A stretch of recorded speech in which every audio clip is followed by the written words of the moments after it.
Hello and welcome back to Matt Hayes Tottenham blog and to another transfer news live stream as another day of progression in these deals with Gareth Bale and Sergio Reguilon. We have a bit of breaking news coming in this evening with regard to the Gareth Bale deal, and it is a potential stumbling block in this one, and one that a lot of people have been talking about. There has been a potential for a problem to arise with regards to this. It is coming from Fabrizio Romano.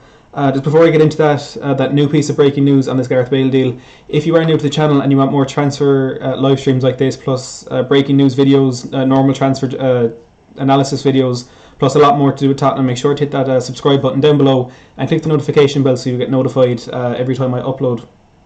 And the breaking news that we have coming in tonight is that Real Madrid are now expecting Tottenham to pay Gareth Bale's full wages if Tottenham do want to sign him this summer. This is a bit of a disappointment. I wouldn't say it's something that's going to stop the deal from happening, but it is a potential stumbling block and is something that could see this deal dragged out for a bit longer than we had expected. Just to bring you this tweet from Fabrizio Romano, he has said, "Tottenham and Real are talking about Bale's salary, which is €17 million per season. Gareth is pushing to leave, but it needs time because Real have always asked 100% salary paid to loan out Bale. Mourinho has approved the deal."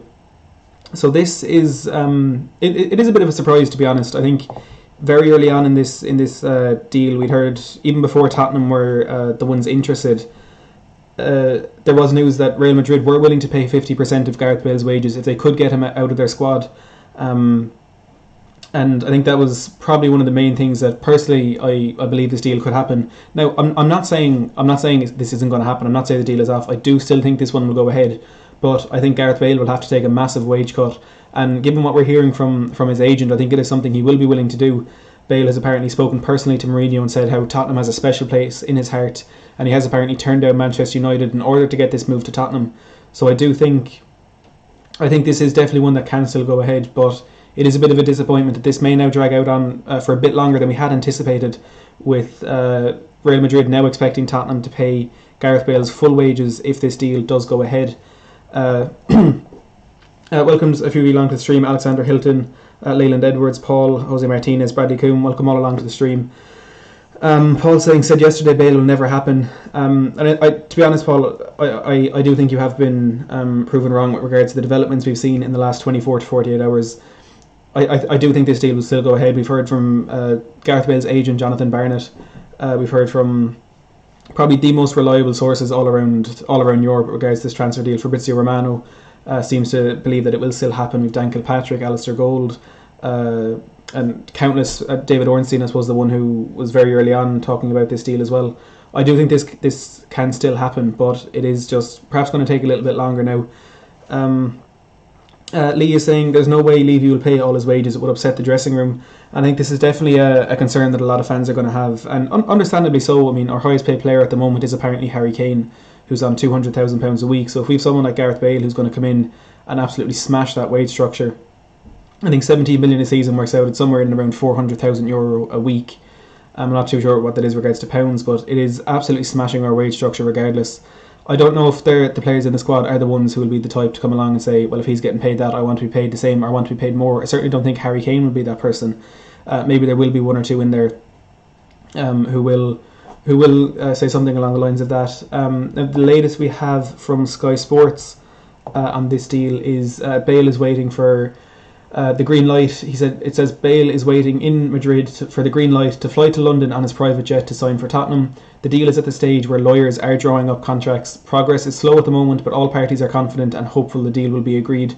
It will take Bale a month to be fully match fit and back to his best. So perhaps a bit of a concern there that it may take Bale a month to be match fit again.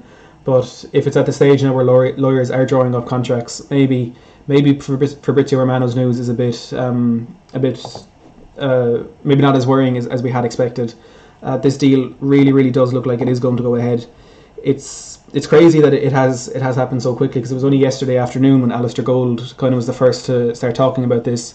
He said he usually rolls his eyes at these links with Gareth Bale coming to Tottenham, but he felt this summer that he can't, and he does genuinely feel that this deal can go ahead. And look, it's been so long now that Tottenham fans have been waiting for this to happen. Almost every summer, Tottenham fans try and bring this deal back into the fore, and we try and we want this to happen, and it looks now as though this really could be happening. Now there were reports again yesterday that this could be a permanent deal which would see Dele Alli go the other way. I think those rumours were killed today with Paul Gilmore from Sky Sports and again a number of other outlets. It seems to be a case of a lot of people, a lot of sources saying, coming out with very, very similar stories, which you do have to assume it would mean there's an air of honesty, an air of truth about it. But Dele Alli, it does not look as though he'll be going the other way in this move. I think it's just bad timing that he's been left out of the squad today, that travelled to Lokomotiv Plovdiv for Europa League qualifier tomorrow. Alistair Gold with a tweet on this, he said Dele Alli did not travel with Spurs squad on their flight to Bulgaria today, along with Toby Alderweireld and 6 other players. However, I'm told the club are not expecting Dele to leave during this transfer window, and Jose Mourinho sees him as part of his plans this season, which is fairly similar to what Paul Gilmore from Sky Sports was saying earlier on today. If I can just find this thing in their transfer blog. I never thought really that Bale or that Ali would be going the other way. It just seems like a story. It's Ali. His form hasn't been great. There's a bit of friction in the dressing room that we've seen in the Amazon documentary lately. It just seems as though it was a good time to bring up this story. And it sells papers. It gets views. It gets clicks. But I personally never believed that would happen. And just going through the Sky Sports transfer blog, it's all about Gareth Bale. There's an update there in Sergio Reguilon as well from Paul Gilmore, which we'll get onto in a second, which is again only positive with regards to that deal and its potential to go ahead in the coming days. It does look like this Reguilon deal will be done a lot earlier than the Bale deal. Looking back here at what Sky Sports had to say earlier today, Gareth Bale is closer to leaving Madrid than at any time since his record-breaking move to the Bernabeu in 2013.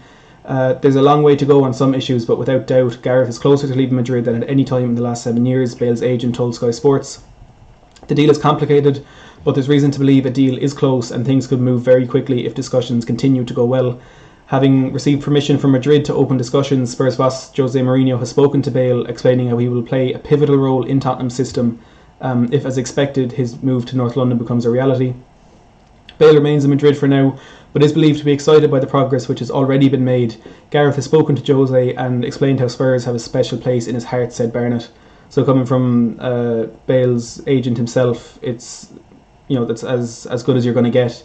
But there, and Mourinho talking down the rumour, saying he's not going to comment on another team's player, which of course as you'd expect. Still going through here more from Harry Redknapp, Darren Anderton, Paul Robinson. Now this is the piece on Dele Alli as Paul Gilmore on Sky Sports earlier today. He said, "It's a strange one really, because we think back to what Mourinho told Levy about Ali. One piece of advice from Sir Alex Ferguson was that he should go out and buy Dele Alli for Manchester United. Well, now he's now managing Dele Alli. He got withdrawn at half-time in the weekend game against Everton. Mourinho mentioned he felt he was lazy in training, something Mourinho does when he really rates a player, wants to get the maximum from these players. Somebody like Dele Alli with so much potential and the possibility to become one of the best players in the Premier League if he wants to. And that's something Jose Mourinho wants to get out of him. As of this morning, we're being told Dele Alli won't be a Real Madrid player, but we'll bring you more on that as we get it." And there hasn't been any updates on that from Sky Sports. So the latest on that is Dele Alli will not be leaving Tottenham this summer. He won't be going the opposite direction in any sort of a permanent deal. Carl Kalea, welcome to the stream. Steve Rattistar as well, welcome along. Carl saying, "Hi Matt, have you seen what Fabrizio in Sky has reported just now?" If that is, assuming you're talking about the wages and that, we have just been looking at that. Fabrizio Romano now says Real Madrid expect Tottenham to pay Gareth Bale's full wages, which is a bit worrying, a potential stumbling block in the deal. I don't know if it is going to be a case that, I don't think this is going to be something that will kill the deal, but it is definitely concerning as to how quickly this deal can now get done, now that Real Madrid wants Spurs to pay his full wages, which are believed to be about €17 million a season, which, as I said, will absolutely smash Tottenham's wage structure that is in place at the moment. Welcome Justin Grierson to the stream too. Kieran saying Madrid have already cut 50% of his wages, which is on 300k now. Yes, that's what we had thought. There have been a lot of reports in the last couple of weeks that Real Madrid were willing to split Bale's wages 50-50 if they could get him out on loan, and I don't know, perhaps that is something that made Tottenham move in for this deal, but it's looking like now as though that isn't the case. And Fabrizio Romano saying Madrid always asked for Tottenham to pay 100% of the salary, which is a massive ask. It's a really big ask of the club. I would hope that Bale would be willing to take a wage cut if he does get to come back, because As he said, this is the place that he calls home. It's a place that holds we're a team that hold a special place in his heart. So I think there is a bit more to it than just, it's not just another transfer for him. It is something that he really wants to do, and it'll be encouraging, very encouraging in terms of his desire and his passion for the club if he does take a big wage cut to get here. Panda saying, you happy we signed Reguilon? I am absolutely delighted with this Reguilon signing. I really am. I know some of you might have watched my player profile video on him. He's a player that I think will really fit in well. His numbers are absolutely sensational. He's been really, really good in the last couple of years for Sevilla. It's, I think we do have to take into consideration the fact that, Real Madrid do seem so open to letting him go. I'm just trying to find this quote here from Paul Gilmore again about Reguilon. The buyback clause and the preemption clause, we'll talk about that in a second, but as Paul Gilmore has said, under normal circumstances, Spurs about to bring in a left-back from Real Madrid will be big headline news, but it's somewhat gone under the radar today with all the developments with Gareth Bale. Sergio Reguilon is closing in on a move to Tottenham. Those talks are progressing well from what we're led to believe. We're close to hearing about a possible deal agreed, but not quite there yet. This coming at 5:30 today. One of the aspects of this deal is a buyback clause, which is something Manchester United weren't really interested in. It's something they haven't really gone for in the past, but in terms of getting the deal done, Real Madrid are insistent upon it.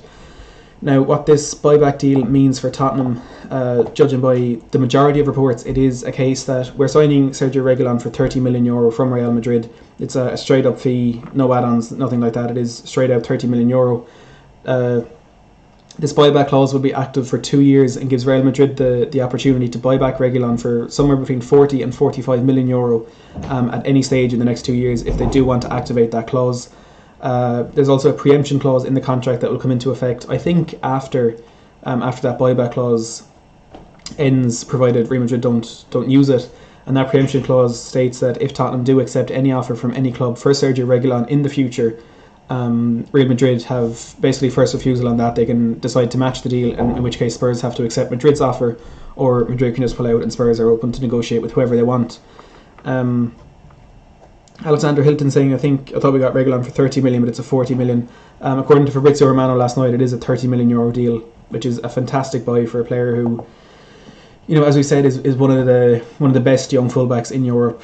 Some people touting him as the best fullback in La Liga. But Real Madrid have, of course, Ferland Mendy in that left back role, they do seem to prefer, which is why they are open to letting Reguilon go. But it is in a way encouraging that they don't want to straight out lose him. They do want an option to bring him back. They are obviously a fan of the player, but it's encouraging in the aspect that it obviously means he's a good player, but it's also discouraging because it could mean he'll be gone in 2 years' time and there's nothing we can do about it. Tottenham in 17 asking about the buyback. The buyback is believed to be somewhere between 40 and 45 million euro, which of course is profit for us. And a lot of people have been saying, is this an expensive loan for Tottenham?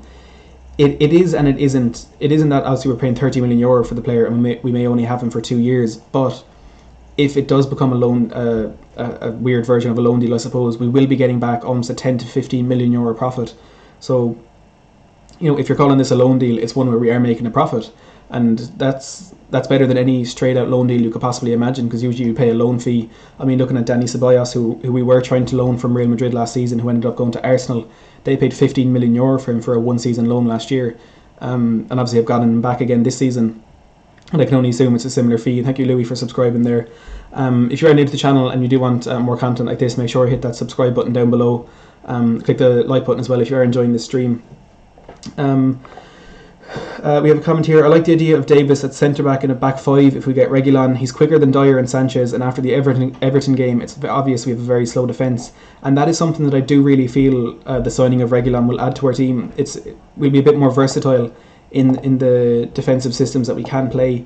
Look at Reguilon here. He's, as we said a lot, 23-year-old left-back for Real Madrid, 31 appearances for Sevilla last season.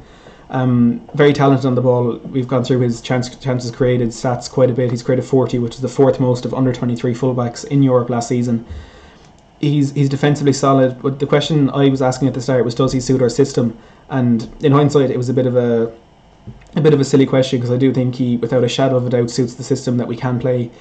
if we do want to play this four at the back that we played at the weekend against Everton, I know we were exploited quite a bit, that space in behind Doherty at the weekend, but it's a system that worked to great benefit to us last season, where we played that right back in a really, really advanced role. We played the two centre backs and obviously the left back then sitting in as almost a third centre back. If we do want to play that system, our best option in left back is Ben Davies. However, if we want to play a 3 or a 5 at the back with both wing backs pushing on really advanced, that's then when Sergio Reguilon can step into the team and offer a real, real attacking threat. He's one of the best defenders in terms of creating chances, as I said, but his passing, his dribbling, and all that, he is really high up in the stats for La Liga last season. So he offers something very new, and as you can say, Davies can then sit into that third centre back role. I think if we're looking at our team at the moment, it does seem to be Alderweireld, Dyer, and Sanchez are the only out and out centre halves that we do have in terms of first team players who do actually have experience. Now, we probably will be signing another centre back this summer, as you can see in the bottom of your screen there. According to Fabrizio Romano on the Last Word on Spurs podcast a couple of weeks ago, he said we are looking to bring in 3 more players, a centre back being one of them, a winger and a striker with the other 2. The winger seems to be done in Gareth Bale, and there's a lot of rumours as to who the striker we're bringing in is going to be. But I do think we will bring in a centre back this window. I'm not really sure who it's going to be. I don't know how long it's going to be before we find that out. We had a few rumours with Kim Min-jae, but that seems to be gone now. He could potentially be on his way to Lazio, but there hasn't been any other names thrown around with anything that looks kind of concrete. But I hope we will see development on that in the next couple of weeks. Ace saying, I feel 5 at the back isn't going to happen for Mourinho. He'll play Doherty and Sergio and we'll have no defence. I think we played it a small bit last season. Obviously not too much. We were mainly that 4 at the back, but I think, last season Mourinho didn't have the personnel to play an effective 5 at the back. Danny Rose in and out of the squad, and obviously for the second half of the season was on loan at Newcastle. And Ben Davies, he's a fantastic player, but I do think he is kind of gone past his best, even though he's not at that age where he should be. But he seems to be declining as a player. And we have Luke Trineman saying here, Reguilon completed more successful dribbles in La Liga last season with 49 than Ben Davies has completed in his Premier League career with 45. I didn't know that stat myself, but it really sums it up. Ben Davies is a fantastic left back, but maybe he's not the ideal sort of player for the modern day left back that does need to be able to play a much more attacking, much more advanced game. And if he only has 45 dribbles completed in his Premier League career, that isn't the type of player you do want there. And maybe he will be better utilised in that left centre back role. Toxic saying, as we've just seen from Sky, Bale is waiting in Spain to come to London in a private jet, according to Sky Sports. Tottenham in 17 saying, sorry, just played that wrong scene there, we don't have any breaking news unfortunately. Tottenham in 17 saying Alistair Gold just tweeted about Dele Alli. As we read out a second ago, assuming that is the same tweet, Alistair Gold talking about Dele Alli being left out of the squad that has travelled to Lokomotiv Plovdiv. Ali is not going anywhere. Obviously he's not going to Bulgaria, but he's also not leaving the club this summer. To recap what Alistair Gold said, he said Dele Alli did not travel with Spurs squad on their flight to Bulgaria today, along with Toby Alderweireld and 6 other players. So there's 8 first team players there who did not travel. Mourinho said that in his press conference today. He said he was going to be leaving 8 players behind, and he has left 8 behind. Alistair Gold continuing, however, I'm told the club are not expecting Dele to leave during this transfer window, and Jose Mourinho sees him as part of his plans for the season. Very similar reports coming out of Sky Sports of Paul Gilmore saying he doesn't expect Dele Alli to leave the club at all this summer. Bradley saying, I think Bale could solve our striker problems. Bale could easily get 20 goals a season, and if he does manage to stay fit and he does manage to get back to his best, there's no telling how well Gareth Bale could do. People seem to see him as this sort of washed up aging winger, but at the end of the day he is still only 31. I know perhaps he is probably past the best part of his career, but he's not at an age where he doesn't have the pace anymore. He still does have that extra yard of pace, and he definitely can become a goal scorer for us. And if we're going to have a front 3 of Son, Bale or Kane, or even a front 4 of Son, Bale, Ali and Kane, that's a very, very menacing attack force that we do have. I think it's one that will bring us very far in the Europa League, potentially to a final and a trophy in the Europa League, which obviously we would all take in a heartbeat. But I do think it can also help us challenge on more fronts with the FA Cup and the Premier League as well. And it wasn't until these signings really progressed yesterday that I became confident that we may actually see a top 4 finish this season, because with the squad that we had, with the performance we showed against Everton, it did not look like a team at all who'd be getting anywhere near the top 4. But all of a sudden these one or two signings, it completely transforms the team. Sergio Reguilon, I think, really does complete our defence again in that versatility that his acquisition does offer. But with Bale now in that advanced role, if we're going to be playing our typical 4-2-3-1, we can have, as I said, Son, Ali, and Bale behind Kane. We can have our options for midfielder: Højbjerg, Ndombele, Sissoko, Lo Celso, and then in the back we have Doherty, Oliveira, Sanchez, Dyer, Reguilon, Davis, and another potential centre back to bring in. All of a sudden, our squad depth is looking that bit better. It looks like we will have a lot more room to rotate in the squad. You can only assume our injury problems this season aren't going to be as bad as last season, because last season's injuries were absolutely dreadful, and I don't think we're ever going to get a season where we'll be just as bad as that in terms of the players that we are missing for such a prolonged period of time. So I do think things are looking a lot better this season. Matt Liff's asking, top four or Europa League trophy, which would you prefer? I suppose personally it would be the Europa League trophy. If you could put into the live chat there as well what you would prefer. Would you prefer top four or Europa League trophy? For me, it would be the Europa League, because obviously both get you into the Champions League, which is what we do want. Except one has the added benefit of putting something in the trophy cabinet and putting to bed that 12-year, which what will eventually become 13-year trophy drought. I do think the Europa League trophy is the better option there. It's Champions League football that will attract the big players, but it's trophies as well that will keep the players that we do have. Harry Kane, a lot of speculation about him in the last year or so, that he may actually be wanting to move on in the near future to go on and win the trophies. We have Kieran here saying he wants a trophy, Welsh Guy 2014 saying Europa League trophy definitely. Toxic is saying both, which is obviously going to be ideal. Luke saying Europa League trophy, Kieran and it's live also saying Europa League trophy. And I suppose that is the general consensus among the fans now. We want a trophy, and perhaps the Europa League trophy is the best option, is the best possibility that we do have for the season ahead, and it gets us into that Champions League, which is where we want to be. It's where we need to be. It's where I do think we deserve to be, with the squad that we've put together, with a manager like Jose Mourinho, the effort that has been put into making this team what it is over the last couple of years. I do think it's a real possibility this season. And I just saw a report there a second ago. Not a source I have heard of in the past, but a Spanish, I think, journalist here saying Gareth Bale and Sergio Reguilon have both passed medicals with Tottenham. I don't think it's that advanced just yet. It seems as though Sergio Reguilon did fly to London this morning. He landed in Stansted at about 8 a.m. and he has been at the training ground all day, where I would assume his medical has taken place. He's been recording this typical media things that we do see with Tottenham, first day of training, and all his cameras following him around for a while. So I do think we will see this announcement of Sergio Reguilon tomorrow, perhaps very, very early on in the morning. And we can get that one over the line, and then Tottenham can put everything we need into the Bale deal. Darren Hiller, welcome along to the stream. Matt, are you concerned that we still don't have a true defensive midfielder? Not sure if Højbjerg is enough. I'm not too concerned about that. I've been saying, Højbjerg he's not a defensive midfielder. He's more of a transition, progressive player.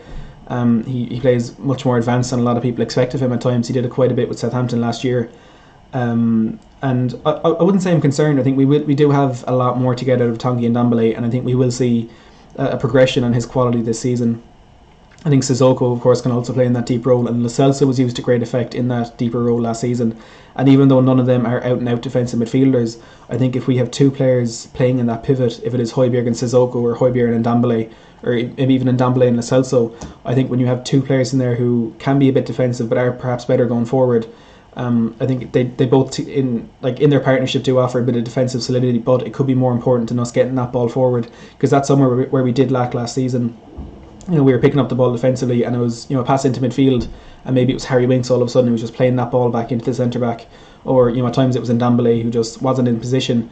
I think we did struggle a lot in getting that ball from back to front. So I think maybe perhaps we do need an out-and-out defensive midfielder, but I wouldn't be worried that we don't have one, because the players that are in there can offer something a little bit different, which hopefully will help us go on to that next level this season. David Thompson saying Son, Kane and Bale is a formidable front three, but in my opinion Lo Celso would have to replace Ali in the centre for that to work. I'm not entirely convinced that would be more potent than Son, Ali, Kane and Eriksen. The question is certainly there. I think it was there a lot of last season for Giovanni Lo Celso as well.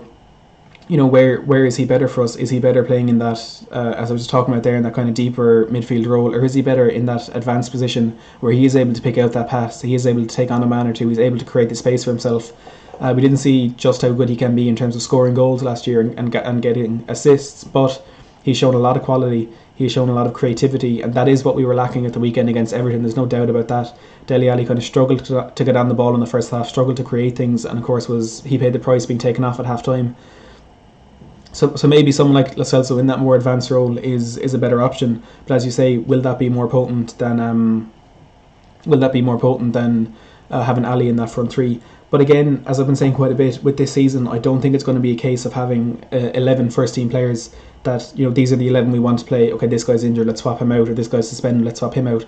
It's going to be a case of so much rotation and so much of that squad depth being needed that Dele Alli and Giovanni Lo Celso could end up playing the same amount of games. They could have the same influence on our season, and only time will tell with that. But I can't imagine it's going to be a lot of the same players playing week in, week out, because there are weeks this season where we're going to have 3 or 4 games.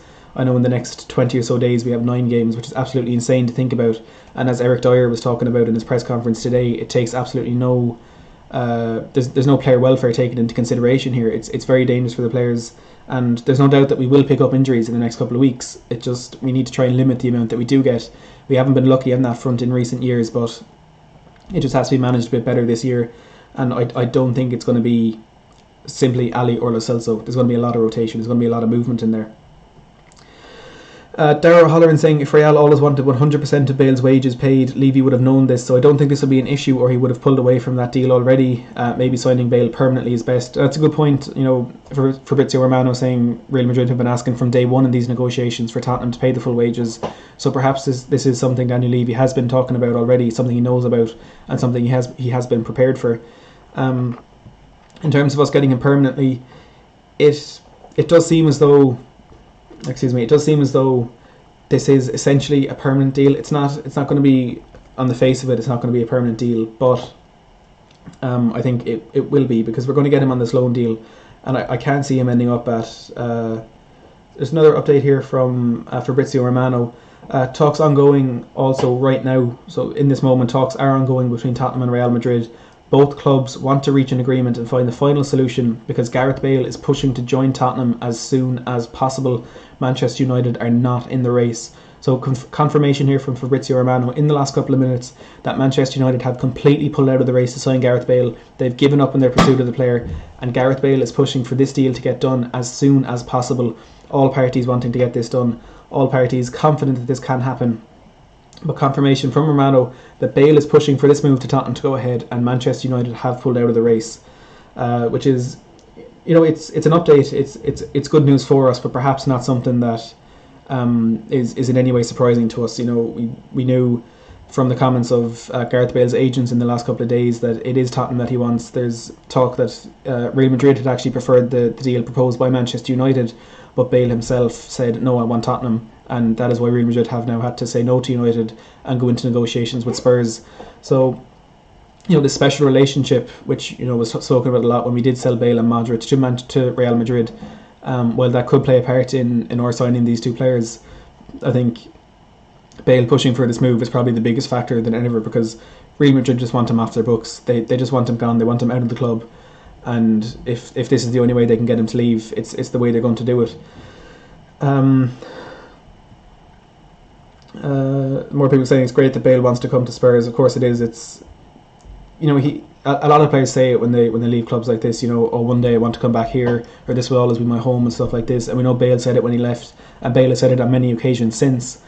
But there's always going to be that sense of, it's kind of hard to believe them. It's hard to trust them. But Bale proven true to his word here. He wants this deal done. He wants to join Tottenham, and it's going to happen. It's very difficult to see this deal not going ahead now. Even with this development of Real Madrid wanting Tottenham to pay the full wages, as was commented a second ago, Daniel Levy probably knew that. Tottenham already knew that. And we will see some sort of... I think we will see Gareth Bale sign in the next couple of days. As I said, I do expect Sergio Reguilon to be announced tomorrow. He arrived in London this morning and has been at the Tottenham training ground for most of the day, where you'd have to assume he completed his medical, put together the final details on that contract, signed the contract, and did all his media obligations with the club, his first interview, his first day at the training ground and things like that.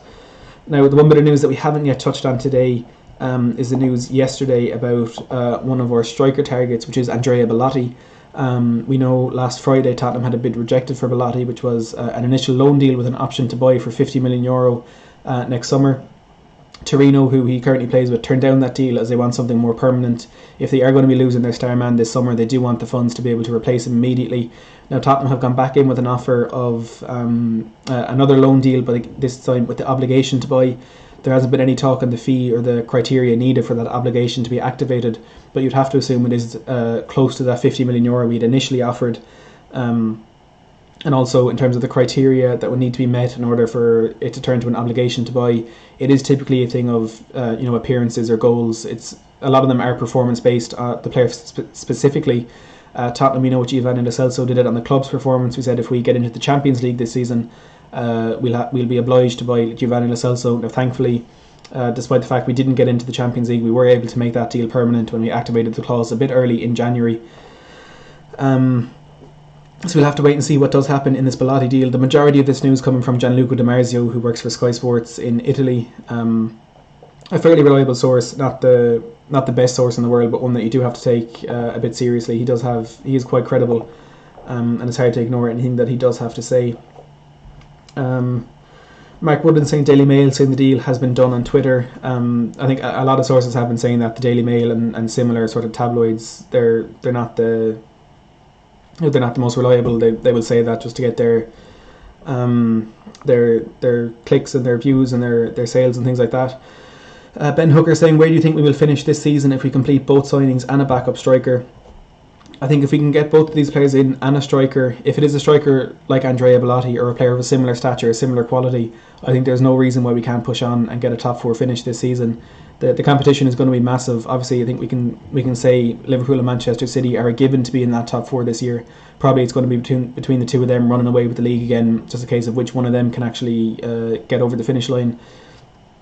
I think Chelsea, they are a shoo-in for top four as well, with the signings they made over the summer. I know Kai Havertz had a disappointing start against Brighton on Monday, but Timo Werner was very good. They'd Ben Chilwell performing well as well. If they can get in a new keeper, which they're looking to do, it looks like they will be signing Edouard Mendy from Rennes in France. I think they are a shoo-in for the top four as well. And then all of a sudden, it's between us, Manchester United. Will Arsenal be in the mix? We'll have to wait and see the business they do in the rest of the window. Wolves, Sheffield United, are they going to be up there again this season? I don't know if Sheffield United will be, but I do think Wolves will be right up there in the mix again this year. But we've been talking for a while about us needing to get a marquee signing. We needing to get a world-class player, a player that can bring us onto that next level and give the squad, the dressing room, the boost that we do need to become. We've been a team kind of on the fringe of greatness for a lot under Mauricio Pochettino, and obviously we've receded quite a bit in the last year or so with the poor reaction to losing that Champions League and a difficult start for Jose Mourinho. But all of a sudden we're in a position now where we have one of the most successful managers in world football in Jose Mourinho. We're bringing in, obviously made great signings, some clever signings in the last couple of years, but now we could be getting in that world class player, that big marquee signing. And we're not going to have to go out and spend 70-80 million pounds on this marquee signing like we would have had to do last year if it had been Dybala or Bruno Fernandes that we had brought in. This is going to be a deal for Tottenham that initially is going to be very, very cheap to get done in terms of a loan fee, or if it is going to be a permanent deal, a very, very minimal transfer fee. It's the wages that are the biggest problem, which I think would be easier for the club to contend with than having to go out and pay a huge transfer fee up front, especially given the current financial situation that the majority of football clubs do find themselves in. I think it is better for Tottenham that it is a very cheap initial deal, a very cheap initial fee. Darren saying, is it possible, Matt, that Levy has gone too far deep into this Bale deal to pull out now? Surely if this fails he will be under a lot of fire. And I think that for me is where I'm getting the majority of my confidence from, to be honest. I think this deal is just too far gone for it to not happen now. Especially with Gareth Bale's agent coming out and publicly saying how close it is to being completed, how much Gareth Bale wants this to happen. I think there is a lot of pressure on Daniel Levy to get this deal done. And with the fact that we're getting Sergio Reguilon as well, he can't come out and say, you can't come out with any excuses like, Real Madrid weren't helping us in the negotiations, they were being poor, the sportsmanship wasn't there, things like that. He can't come out with these excuses that we know he has used in the past. And I do think this deal is too far gone for Daniel Levy to pull out, even though I don't think he will. I think he knows just how much this deal will mean for the club, how much this deal will mean for the players that are already there, the manager, the fans. It's huge. It is absolutely huge, and even in terms of finances, the shirt sales that this is going to generate. I can't imagine there are many Tottenham fans out there who aren't thinking of buying this season's jersey with Gareth Bale on the back of it, because I know I certainly am, and I will be getting one when this deal does get over the line. But also, there's going to be a lot more. There's going to be people travelling to Tottenham to see Gareth Bale, because he's one that hasn't played a lot of football in recent years. But having played at Real Madrid, he will have a personal global fan base, and people that will want to come when stadiums reopen again, which is looking like it could be quite soon, even in the next month or so, even though it will be limited audiences. This is going to generate a lot of money for Spurs, as much as it is going to cost us quite a bit on a weekly basis with paying Gareth Bale's wages and things like that.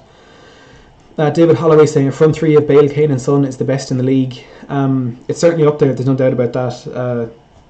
Liverpool, despite the kind of the doubts about the quality of Roberto Firmino, I think they do have obviously a sensational front three of Mane, Firmino and Salah. Manchester City, with the various front threes that they can put together with their squad there, of course Sterling, Aguero, Jesus, Mahrez, Bernardo Silva, Phil Foden, they do have an exceptional team there. United's front three I think can't be underestimated. If they are going to play Martial, Rashford, Bruno Fernandes behind them, and of course have the options of Paul Pogba and Donny van de Beek in there as well. There are some very, very good front threes, front fours, front twos in the Premier League, but Tottenham's will certainly be up there if we can have Gareth Bale, Heung-min Son and Harry Kane. But of course we do also have that option of a front four with players like this. That front three is exceptional, but it's not including Lucas Moura, Steven Bergwijn, Eric Lamela, Dele Alli, Giovanni Lo Celso, and some more of those fringe players that we do have in and around there. Ronnie David saying you should do a live stream at We Are Tottenham TV. Something that we are working on at the moment, hoping to get that done quite soon. Love the Music saying just been confirmed by Daily Mail. As we've said, there's been a number of sources claiming that this deal has been done, but it's a case of finding the most reliable rather than the one that is coming out with the story that we want to hear. I wouldn't listen to anything the Daily Mail have to say about transfers. However, I do have no doubt that this deal will get over the line. And as I open Twitter here, 1, 2, 3, 4, 5, the first 5 posts there are all about the Daily Mail and their apparent confirmation that Tottenham have completed the signing of Gareth Bale. But I would have to wait for something more concrete, something more official, before we can get completely excited about this just yet. Just again recapping on what Alistair Gold had to say about Dele Alli. Tottenham Hotspur still expect Dele Alli to stay this summer transfer window despite reported links away. Spurs boss Jose Mourinho believes that Ali is still part of his long-term plans at the football club. Tottenham N17 saying, Matt, can you give me reasons why we can't win the league? The main one isn't even to do with us, it's to do with the sheer quality that Liverpool and Manchester City do have. In the last couple of seasons they've been walking beyond 90 points without so much as breaking a sweat. I think while we are progressing personally in terms of ourselves as a club, we are progressing, the squad is improving. I think we are still miles behind Liverpool and Man City, who Liverpool especially don't have the best squad in terms of individuals, but in terms of the team that is there and the system that they play and just how well they do on the pitch. Liverpool and City, I do think, are still miles ahead of us. But also, as much as these signings can transform the team, as much as it does make a difference. I don't think it can bring us from a team who've been quite lucky to finish 6th last season, and it has to be said, a lot of teams around us dropping points. We can't go from that to winning the league in the space of a season. I know a lot of people saying, Mourinho, it's his second season where he wins things. I think every team he's been at, he's won the league in his second season, bar Manchester United, his most recent job. I don't think that's going to be the case this year. I wouldn't even kind of contemplate the idea of us winning the league, so I just don't think it's going to happen. Jamie McIntosh saying best 11 assuming Bale and Reguilon signs. The question there comes down to what system are we going to play, and I think the best system for us would probably involve a 4 at the back, but if we are playing a 4 in the back, Ben Davies is probably a better option than Sergio Reguilon. But if we're looking at simply the best 11 we can put out on the pitch, I think it would be obviously Hugo Lloris in goal, a back 4 of Doherty, Dyer, Alderweireld and Sergio Reguilon. Hopefully Dyer can be improved upon if we do sign a centre-back later on in the window. A midfield 3, if we're going best 11 again, is going to be a 4-3-3 for me. with Lo Celso and Dembele and either Moussa Sissoko or Højbjerg. Probably Højbjerg, to be honest. And in that front three of Bale, Son and Kane. It is a formidable lineup, and when we've been playing in these recent seasons in dropping points against small teams, we've dropped quite a bit against Burnley. We've lost to Southampton last year. We lost to Bournemouth. We lost to a lot of these small teams that we should be beating and have in recent years been beating. I think all of a sudden it becomes a bit different when we have these extra couple of players, these world class players. They can help us get over the line in these small games. Bale and Reguilon, players who are so used to winning. Bale, has won 2 league titles, he's won a Copa del Rey, he's won 2 Super Cups, 3 Club World Cups, 4 Champions Leagues during his time at Real Madrid. And Sergio Reguilon only last year won the Europa League with Sevilla, and of course has been a fringe player quite a bit in Real Madrid's success in recent years as well. So we are looking a bit better for this season. There's absolutely no doubt about that. But as I was saying a second ago, I'm not going to get ahead of myself, and I don't think anyone should with regards to us going on to win the league this season. Now, before I take a few more questions from the chat, again, if you are new to the channel and you do want more live streams like this, plus transfer videos, match previews, reviews, and general Tottenham analysis videos, please go ahead and hit that subscribe button down below and click that notification bell so you get notified whenever I upload. I'll be doing a lot more of these transfer stuff as the window progresses, and hopefully doing a deadline day stream as well. So make sure to subscribe if you don't want to miss that. Lapper saying, Matt, despite if we do sign Bale, do we still need someone in the middle that can run with the ball with an eye for a pass, as Winks and Højbjerg are too similar and take up same positions? As I've been saying, I think we are okay in midfield. It wouldn't be the worst. Like, I'm not saying no, we don't have to sign someone. I'm not saying I don't want us to sign someone. Obviously, any player that we do sign is an advantage and is a benefit and will offer something to our team. But I think we have enough in that midfield in terms of players who, as we were saying a while ago, talking about that defensive midfield position. I think we don't have an out-and-out defensive midfielder, but what we do have is a number of players in there who, do have defensive qualities within the way they play, but they have those progressive transitional qualities as well. Where last season we did struggle in building from the back. We pass it forward into midfield and we coming back to our centre back, or we try to play that long ball and the opposition centre back will be winning it comfortably, and we're giving away possession, and we struggled to build attacks. A lot of what we did was these kind of quick movements forward when the space did open up. We weren't able to control games in terms of keeping possession, which is what we were so good at in those prime years under Mauricio Pochettino. And I think with midfielders in there like Højbjerg, Winks, Sissoko and Dembele, Lo Celso, when they are playing well, they can pick out these very good passes, and they can be the ones that kind of drag us from back to forward. They were fairly similar to the choices we did have in there last season, but if you're looking at Dembele, he's going to be a lot better this season than he was last season. It's hard for him not to be. I think we are going to see a progression in his game, a progression on the quality that he does show on the pitch. Højbjerg coming into the team was exactly that type of player I've just described for Southampton last season. A player with a lot of Premier League experience. I think he will offer us something in that middle of the park as well.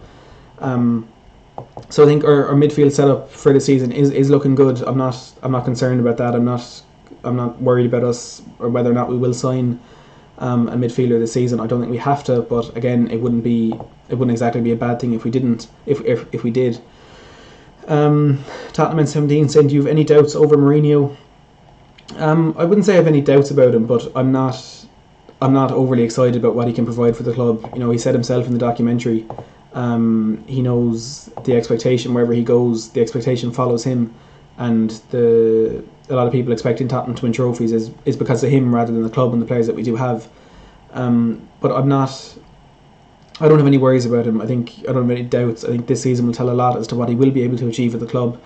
If he doesn't go on and win a trophy this season, I'm not going to say, it's time for him to go or anything like that. I think what we need to see is progress on last season. We need to see something being built. The biggest worry I had when he did initially take over was, with Pochettino, he was a long-term manager. He was building something. He was building a project that is still there. You can still see it there at the club. It's just not developing as fast as it was in the time we did have under him. The worry with Mourinho was he's a short-term manager. He comes in for 2, 3, 4 seasons. He wins trophies and he leaves with a broken dressing room, an aging team, players that aren't happy. And I don't think. I think it is a bit different with him this time. I think he is building something more than what he has in the past. And I know, a signing like Gareth Bale, he's obviously a much older player than what we have been signing in recent years. I think, that doesn't show what we did see with Pochettino in terms of his signings of being very, very young players and building sheerly for the future. But Bale is certainly a player for the now, and he is a player that can help us move on. And if we do sign a player like him, perhaps he can be the type of person that does attract bigger signings like that to the club again, because what we need is the pull factor that teams like City and Liverpool do have, which we just haven't had in the past. I think Mourinho certainly brings offers a lot to that. A lot of players are going to want to join and play under Jose Mourinho. I mean, even looking at Sergio Reguilon, according to Fabrizio Romano, he had chosen Manchester United, and he was set in his own mind that that's where he wanted to go until he spoke to Jose Mourinho, and the manager convinced him Tottenham was the right place for him. That's what we need, and that's what Gareth Bale can be as well as a player. If we have Gareth Bale, I think he's someone that will help us keep Harry Kane. If there was any truth to the rumours that he was contemplating his future at the club, but he may also be the one who can attract bigger players come in for Tottenham. And if we're getting bigger players that will want to join Bale, Kane, Mourinho, maybe they can be younger players. Maybe it'll be more players in that kind of bracket of Paulo Dybala, as we were looking for last year, but we just couldn't convince him that it was the right deal for him. Perhaps that is something that can change in the next couple of years. Darren saying, I'd be more excited if Bale is playing for a more fluid manager rather than a functional one. Welsh Guy 2014 saying, would anyone take Eriksen back if he wanted to come back on the cheap? This is something that we discussed in this channel when we heard the news from Fabrizio Romano that Tottenham had actually inquired about the availability of Christian Eriksen, but were very quickly turned down by Inter Milan. I wouldn't say right now I don't want Christian Eriksen back at the club. I think maybe it will be in a way a similar deal to this Gareth Bale one, obviously just a much quicker turnover in terms of those two transfers. Eriksen, if he did come back, which obviously is highly unlikely, and I do not for a second think it's going to happen, he can offer something to the team. He's a technically gifted player. He really can provide when he does want to. It just so happened the last year or so that he was at the club, he didn't seem to want to be there. He didn't want to provide. If he was going to return, it would be a case where he'd be a bit more happy to be there and things like that. But as Wink 1980 there is saying, Eriksen down tools and lost that glow, so a no for me. And I think that is the main worry that a lot of fans do have. He seemingly gave up on the club in the last few months, last few years that he did spend there. So that would be really concerning if we were to bring him back. It's been confirmed, Sky Sports have said he's flying over tomorrow to seal the deal.